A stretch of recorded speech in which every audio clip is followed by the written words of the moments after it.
Well, I think both sides have to look at the proposals for spending and decide, what is the best way forward for the country.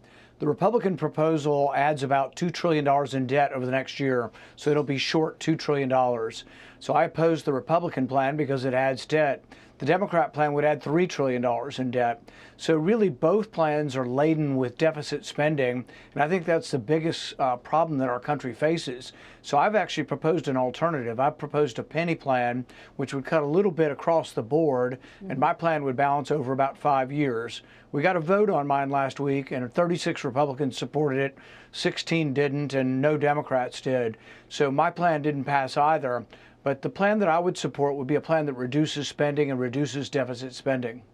Well, we have this immediate deadline, though, of this week, and we know leaders are going to the White House. If we end up in this shutdown, do you think it is appropriate and illegal for the executive to carry out the kind of mass firings that the budget director laid out in that memo this past week?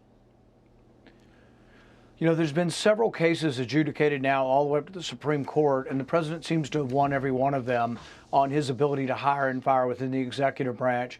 And I think this is understandable because in the executive branch, if the president can't fire him, who can? And so I think the president has a great deal of leeway Congress over executive branch employees.